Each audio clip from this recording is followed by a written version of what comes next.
What's up, guys? Good morning, everyone. Sudhir. So today the lecture is start. आज का discuss start करेंगे हम लोग हिंदी का, जो कि हिंदी व्याकरण हमारा चल रहा था क्लास 10th का, और कंपटीशन लेवल तक का इम्पोर्टेंट हो जाता है हिंदी व्याकरण।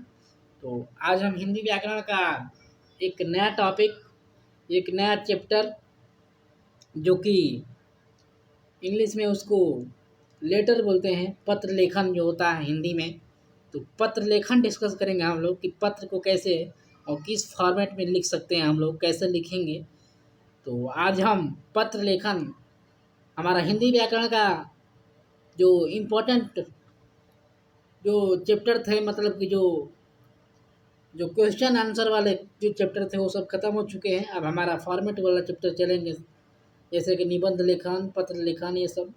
तो आज हम जो पत्र लेखन है उसको हम लोग देखेंगे, लेटर राइटिंग। तो हिंदी व्याकरण में तो उसको हम लोग देखेंगे, क्योंकि देखिए संडे था और संडे को मैं हमारा जो द हिंदू का न्यूज़पेपर आता है डेली, वो नहीं आ पाता है। संडे का हमारा द हिंदू का डेली न्यूज़पेपर जो आता है संडे संडे को नहीं आता है। वो संडे का कोई भी एडिटोरियल नहीं आता है, इसलिए संडे को वो लेक्चर नहीं आता है। तो उसके रिप्लेस में ये लेक्चर लेकर आया हूँ मैं। तो इसको देखिए आप लोग। देखिए, कोई भी सफलता एक रात में नहीं मिलती, आपको परिश्रम करना पड़ेगा, आपको संघर्ष करना पड़ेगा। तो संघर्ष करिए और आगे बढ़िए। तो आइए चलते हैं, टाइम नहीं लगाते हुए, हम टाइम नहीं देंगे इस पर ज़्यादा, क्योंकि ये ज़्यादा इम्पोर्टेंट उतना तो है नहीं, लेकिन बहुत ही इम्पोर्टेंट हो जाता है आपके एग्ज़ाम के पॉइंट आउट से। तो ऐसे भी आप लोग जानते हैं कि पत्र क्या लिखा होता है, कैसे लिखना होता है। तो आइए थोड़ा डिस्कस कर लेते हैं। देखिए, पत्र लेखन जो होता है इम्पोर्टेंट हो जाता है थोड़ा हमारे पॉइंट एग्ज़ाम के पॉइंट आउट से। तो एग्ज़ाम के पॉइंट आउट से इम्पोर्टेंट थोड़ा हो जाता है पत्र लेखन, और कंपटीशन तक भी आ सकता है, या आपके जीवन में कभी भी पत्र लिखना हो तो आप सीख सकते हैं। किसी भी कार्यालय को लिखना हो, किसी भी अधिकारी को लिखना है, तो आपको बहुत ही इम्पोर्टेंट हो जाता है, आपके जीवन में भी इम्पोर्टेंट हो जाता है ये। आइए देखते हैं। पत्र लिखने की परंपरा अत्यंत प्राचीन है, जो प्राचीन काल से चली आ रही है। इसके लेखन की शैली भिन्न भिन्न होती है। पत्र लेखन के समय शब्दों का बहुत ही सोच समझ कर प्रयोग करना चाहिए।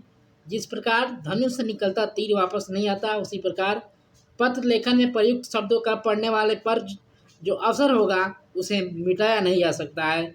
जीवन में सफल होने के लिए प्रभावी पत्र लेखन क्षमता होनी चाहिए। कोई भी युग हो, पत्रों का मूल्य शून्य नहीं हो सकता है। पत्रों को भविष्य पत्रों को भविष्य के लिए सहेज कर रखने का गुण इसे संचार के अन्य साधनों से बिल्कुल ही अलग बनाता है। देखिए, पत्र सबसे महत्वपूर्ण हो जाता है, जो कि पत्र को हमको सबसे ध्यान से लिखना पड़ता है, शब्दों पर ध्यान देना पड़ता है कि शब्द कहाँ क्या रखे। तो इसलिए आपको जो पत्र में लिख दिया वो फिर मिटेगा नहीं फिर, इसलिए पत्र को ध्यान से पढ़ें, ध्यान से लिखें, और शब्दों को एक जोड़कर एक समूह के साथ लिखना चाहिए हमको। क्योंकि जो शब्द जो मैंने जो पत्र लिखा है, किसको लिखा है ये पहले मालूम होना चाहिए।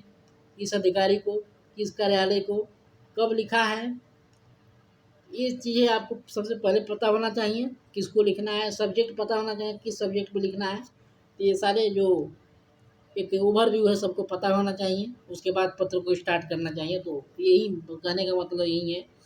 आइए देखते हैं कि पत्र लेखन में ध्यान देने से योग्य कौन सी बातें हैं।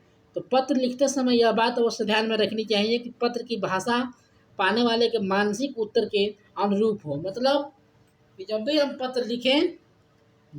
पत्र लिखें तो उसमें हमारी भाषा जो है वो पढ़ने वाले की भाषा से मिलती जुलती होनी चाहिए।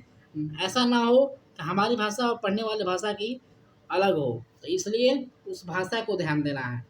दूसरा है, पत्र में इधर उधर की बातें न लिखकर आवश्यक विस्तार से बचना चाहिए। देखिए, पत्र में ये कहा गया है, पत्र लिखते समय इधर उधर की बातें ना लिखनी चाहिए। हमको फालतू चीज़ें नहीं लिखनी है, उसमें जो भी आवश्यकता है वही लिखनी है, इधर उधर की बातें नहीं लिखनी है। थर्ड है, पत्र में सरल तथा छोटे वाक्यों का प्रयोग करना चाहिए। देखिए, पत्र है ये, आपका निबंध नहीं है, पत्र है ये। तो पत्र में हमको सबसे छोटा लिखना है, छोटे शब्दों का इस्तेमाल करना है, छोटे वाक्यों का इस्तेमाल करना है। पत्र की भाषा सरल, सजीव तथा रोचक होनी चाहिए। देखिए, पत्र की जो भाषा होती है वो पत्र की भाषा आपकी सरल होनी चाहिए, सजीवक होनी चाहिए, एक दूसरे से कनेक्शन होनी चाहिए राइट शब्दों को। पत्र लेखन में भाषा की शिष्टता अवश्य बननी चाहिए, यहाँ तक कि विरोध प्रकट विरोध प्रकट करने के लिए भी कुट भाषा का प्रयोग नहीं करना चाहिए। मतलब कि आप किसी को पत्र विरोध के रूप में लिख रहे हैं, आप किसी को पत्र मतलब कि गाली दे, मतलब गाली नहीं बोल सकते हैं, ये मतलब कि आप एक दुश्मन के रूप में लिख रहे हैं, एक उसके दुश्मन के रूप में या गुस्से से लिख रहे हैं, तो उसमें ऐसे शब्दों का नहीं उपयोग करना चाहिए जिससे कि आपको पत्र और कि आपको पर्सनालिटी के बारे में जान सके पत्र से ही। तो ऐसी बातें नहीं लिखनी चाहिए, ऐसी गाली गलौज नहीं लिखनी चाहिए पत्रों में, ये बात कर रहा है लेकिन पत्र के विभिन्न अंकों में संयंजन बनाए रखने का प्रयास करना चाहिए। ऐसा ना हो कि कोई भाग एकदम छोटा और कोई भाग एकदम बड़ा हो, ऐसा नहीं होना चाहिए कि कोई चीज़ हम सबसे लंबा लिख दिए और कोई चीज़ सबसे छोटा लिख दिए। तो विभिन्नता होनी चाहिए, उसमें एक समानता होनी चाहिए। व्यक्तिगत पत्रों में आत्मीय समझ अवश्य होनी चाहिए। देखिए, व्यक्तिगत जो पत्र होता है उसमें आत्मीय से जरूर होना चाहिए। पत्र का समापन इस तरह से करें कि पत्र का सारांश उसमें झलकता हो। देखिए, पत्र हम इस तरह से ख़त्म करना चाहिए कि उसका जो मूल है, उसका जो लिखने का, पत्र लिखने का जो एक फोकस है, पत्र लिखने का जो एक मुद्दा है, जो एक सब्जेक्ट है, वो झलकना चाहिए आपके लास्ट खत्म होते होते पत्र।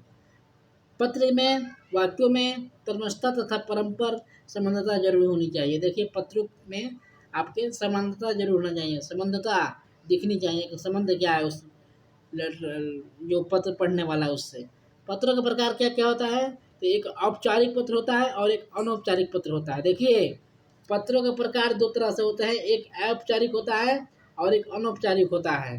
तो औपचारिक जो होता है, वो औपचारिक जो पत्र होता है, वो पत्र हमेशा सरकारी कार्यकारों के लिए अथवा अर्ध सरकारी गैर सरकारी कारणों के लिए लिखा जाता है। जो भी हम कार्यालय को पत्र लिखते हैं, ऑफिसर को पत्र लिखते हैं, वो औपचारिक पत्र होता है, आपको ध्यान देना है। जो भी हम कार्यालय में पत्र लिखते हैं, आप किसी ऑफिसर को पत्र लिखते हैं, किसी बड़े आदमी को पत्र लिखते हैं, कार्यकाल में पत्र लिखते हैं, वो औपचारिक पत्र होता है, आपको पता होना चाहिए। आइए चलते हैं आगे पेज पे।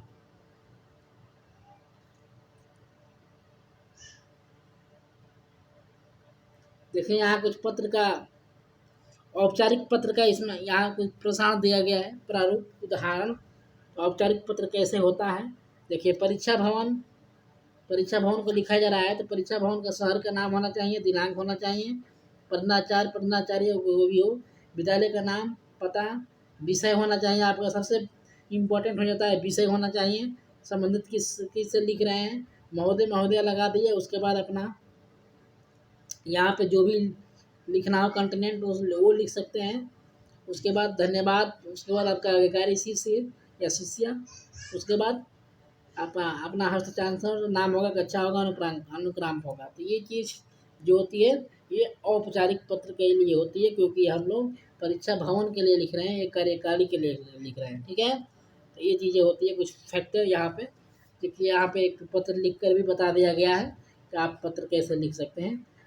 जो कि पिताजी हैं, अपने फैक्ट्री में काम करते थे, तो फैक्ट्री के लिए अपना पत्र लिख रहे हैं अधिकारी को, ये कैसे लिखें देखिए। तो ये चीज़ें होना चाहिए। देखिए, आगे चलते हैं आगे नेक्स्ट पेज पे क्या है, ये देखिए नेक्स्ट पेज पे भी आपको पत्र दिखाया गया है कुछ। ये पत्र के एग्जाम्पल आप लोग देख सकते हैं।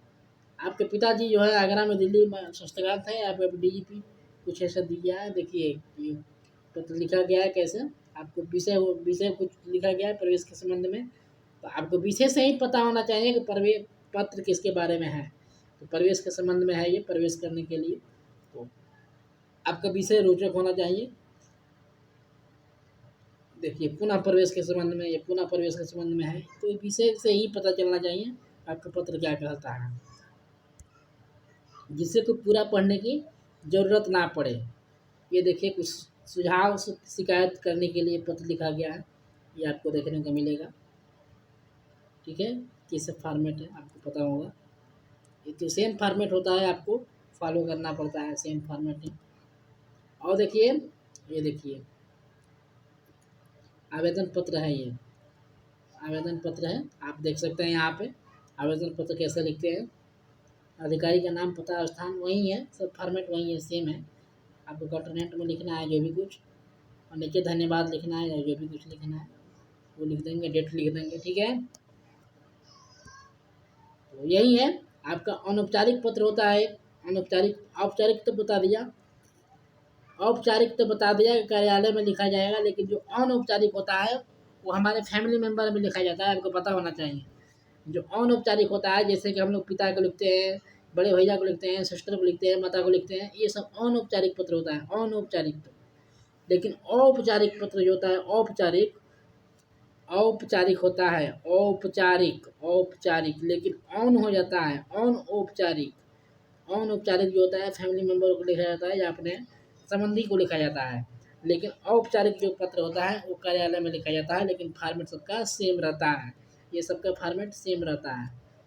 तो आई होप कि आप लोग समझ गए होंगे। और देखिए, हमेशा पत्र लिखिए तो एक सुंदर शब्दों का प्रयोग करिए और सुंदर से लिखिए, और आपकी राइटिंग पे डिपेंड करता है कि आपका राइटिंग सबसे सुंदर होना चाहिए, और एक अलग भाषा होना चाहिए, आपका एक सुंदर भाषा होना चाहिए। आपका पत्र का एक, पढ़ते ही, आपके पत्र को देखते ही उसको एक अट्रैक्टिव पत्र होना चाहिए कि उसको पढ़ने का इच्छा करे, और उसके आपका जो कंटेंट है, आपका जो कंटेंट है और आपका जो लास्ट वाला है वो सब मिलता जुलता आपके लेटर से होना चाहिए। तो ऐसे ही आपको पता होना चाहिए, आपको पता होगा। तो यहाँ तक कि आपको पत्र लिखना आना चाहिए। तो आई होप कि आप लोग समझ गए होंगे कि पत्र कैसे लिखा जाता है पूरी तरह से। और देखिए, अगला वीडियो हमारी आएगी निबंध कैसे लिखते हैं, तो वहाँ पे डिस्कस किया जाएगा अच्छी तरह से। आई होप कि आप लोगों को समझ आ गया हो। तो पत्र कैसे लिखते हैं क्लास 10th वालों के लिए, 9th वालों के लिए, कंपटीशन तक के लिए बहुत ही इंपॉर्टेंट हो जाता है, आपका लाइफ के लिए इंपॉर्टेंट हो जाता है। तो आई होप कि आप लोग समझ गए होंगे। वीडियो को शेयर करिए अगर अच्छा लगे तो। Thank you for listening. जय हिंद।